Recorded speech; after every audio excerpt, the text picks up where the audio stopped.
पिछले अध्याय में हमने भृगुनंदन च्यवन ऋषि के जन्म की कथा सुनी। उनके तेज से किस प्रकार पुलोमा राक्षस का अंत हुआ तथा अग्निदेव शापित होने के बाद भी किस प्रकार सबके लिए सर्वथा पूजनीय और पवित्र रहे।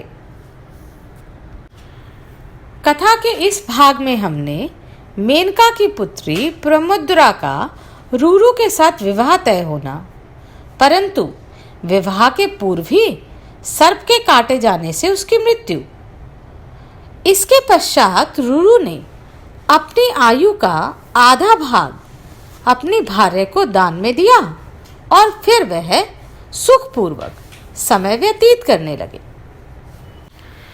उग्रश्रवा जी कहते हैं, ब्राह्मण भृगुपुत्र च्यवन ने अपनी पत्नी सुकन्या के गर्भ से एक पुत्र को जन्म दिया जिसका नाम प्रमति था। महात्मा प्रमति बड़े तेजस्वी थे।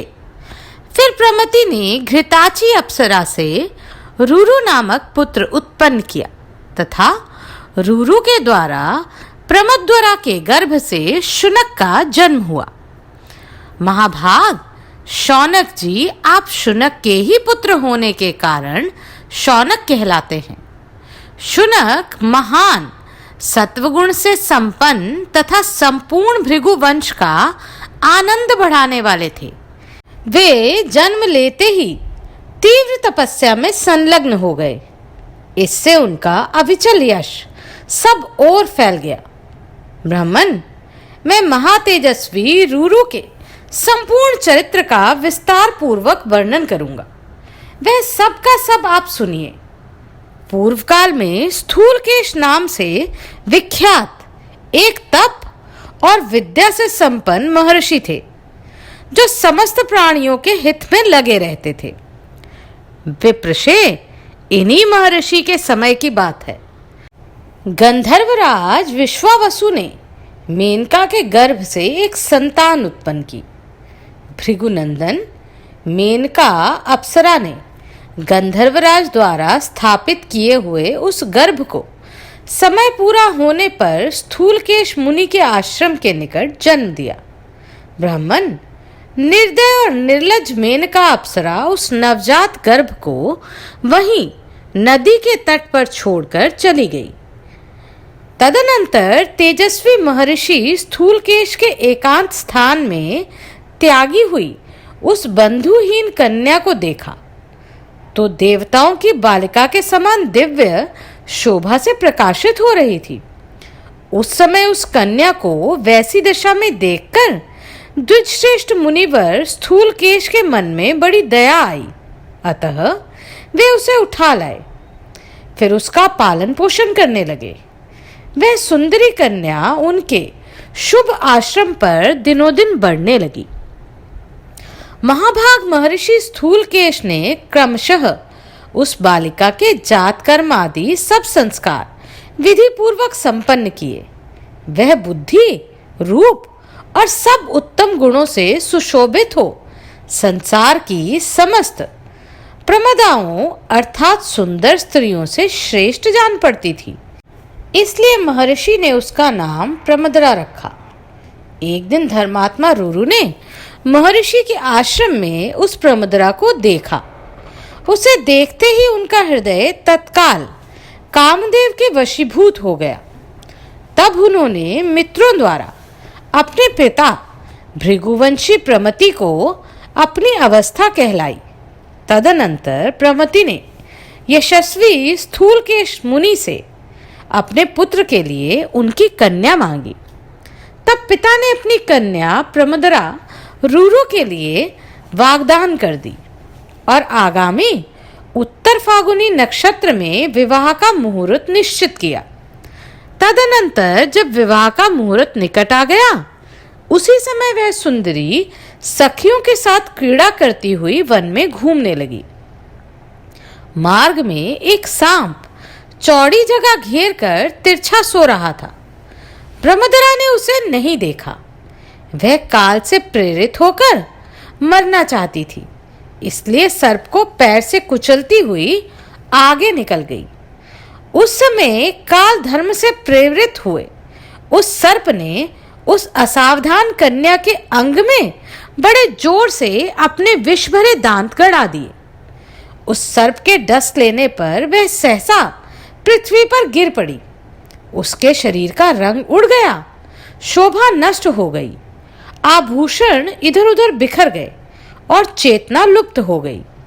उसके बाल खुले हुए थे। अब वह अपने उन बंधुजनों के हृदय में विषाद उत्पन्न कर रही थी, जो कुछ ही क्षण पहले अत्यंत सुंदरी एवं दर्शनीय थी। वही प्राण शून्य होने के कारण अब देखने योग्य नहीं रह गई। वह सर्प के विष से पीड़ित होकर गाढ़ निद्रा में सोई हुई थी। उसके शरीर का मध्य भाग अत्यंत कृश था। वह उस अचेतना अवस्था में भी अत्यंत मनोहारिणी जान पड़ती थी। उसके पिता स्थूलकेश ने तथा अन्य तपस्वी महात्माओं ने भी आकर उसे देखा। वह कमल की सी कांति वाली किशोरी धरती पर चेष्टा रहित पड़ी थी। तदनंतर स्वस्यात्रे महाजानु कुशिक शंखमेखल उद्वालक कट महायशस्वी श्वेत भारद्वाज कौणकुत्स आर्णिशेण गौतम अपने पुत्र रूरु सहित प्रमति तथा अन्य सभी वनवासी श्रेष्ठ द्विज दया से द्रवित होकर वहां आए। वे सब लोग उस कन्या को सर्प के विष से पीड़ित हो प्राण शून्य हुई देख करुणावश रोने लगे।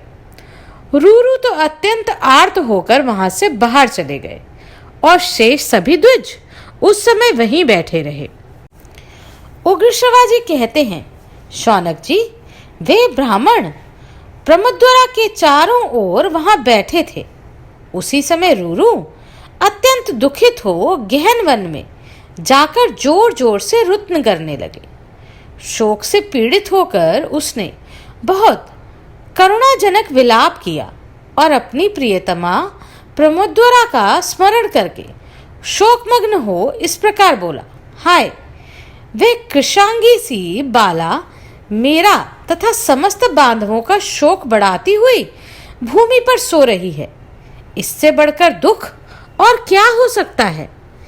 यदि मैंने दान दिया हो, तपस्या की हो अथवा गुरुजनों की भली भांति आराधना की हो, तो उसके पुण्य से मेरी प्रिया जीवित हो जाए।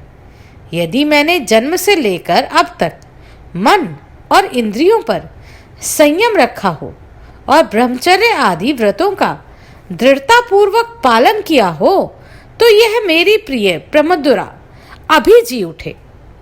यदि पापी असुरों का नाश करने वाले इंद्रियों के स्वामी जगदीश्वर एवं सर्वव्यापी भगवान श्री कृष्ण में मेरी अविचल भक्ति हो, तो यह कल्याणमयी प्रमोदरा जी उठे।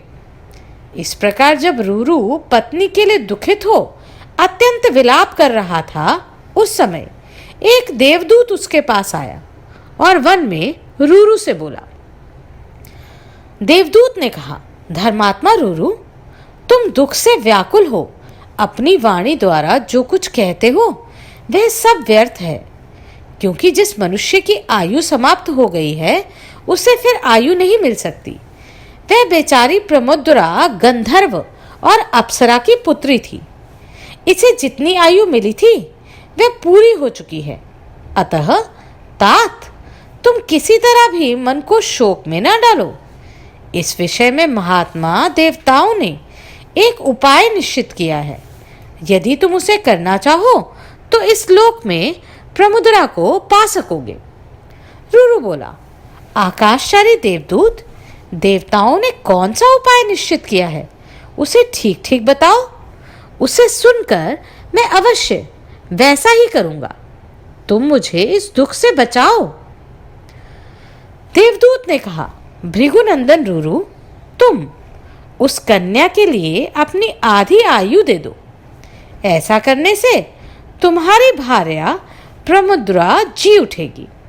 रूरू बोले, देवश्रेष्ठ, मैं उस कन्या को अपनी आधी आयु देता हूँ। मेरी प्रिया अपने श्रृंगार, सुंदर रूप और आभूषणों के साथ जीवित हो उठे। उग्रश्रवा जी कहते हैं, तब गंधर्वराज विश्वावसु और देवदूत दोनों सत्पुरुषों ने धर्मराज के पास जाकर कहा, धर्मराज, रूरू की भार्या कल्याणी प्रमोदरा मर चुकी है। यदि आप मान लें तो वह रूरू की आधी आयु से जीवित हो जाए। धर्मराज बोले, देवदूत, यदि तुम रूरू की भार्या प्रमोदरा को जिलाना चाहते हो तो वह रूरू की ही आधी आयु से संयुक्त होकर जीवित उठे। उग्रश्रवा जी कहते हैं, धर्मराज के ऐसा कहते ही वह सुंदरी मुनि कन्या प्रमोदरा रूरू की आधी आयु से संयुक्त हुई, सोई हुई सी प्रतीत होती हुई जाग उठी। उत्तम तेजस्वी रूरू के भाग्य में ऐसी बात देखी गई थी। उनकी आयु बहुत बड़ी चढ़ी थी। जब उन्होंने भार्या के लिए अपनी आधी आयु दे दी, तब दोनों के पिताओं ने निश्चित दिन में प्रसन्नता पूर्वक उनका विवाह कर दिया। वे दोनों दंपत्ति एक दूसरे के हितैषी होकर आनंद पूर्वक रहने लगे। कमल के केसर की सी कांति वाली उस दुर्लभ भार्या को पाकर व्रतधारी रूरू ने सर्पों के विनाश का निश्चय कर लिया। वह सर्पों को देखते ही अत्यंत क्रोध में भर जाता और हाथ में डंडा ले उन पर यथाशक्ति प्रहार करता था। एक दिन की बात है, ब्राह्मण रूरू किसी विशाल वन में गया। वहां उसने ढुंढुब जाति के एक बूढ़े सर्प को सोते देखा। उसे देखते ही उसका क्रोध का पारा चढ़ गया और उस ब्राह्मण ने उस समय सर्प को मार डालने की इच्छा से काल दंड के समान भयंकर डंडा उठाया। तब उस ढुंढुबी ने मनुष्य की बोली में कहा, तपोधन, आज मैंने तुम्हारा कोई अपराध तो नहीं किया, फिर किस लिए क्रोध के आवेश में आकर तुम मुझे मार रहे हो?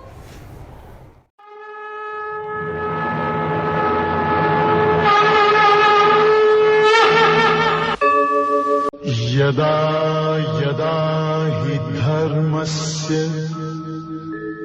ग्लानिर्भवति भारत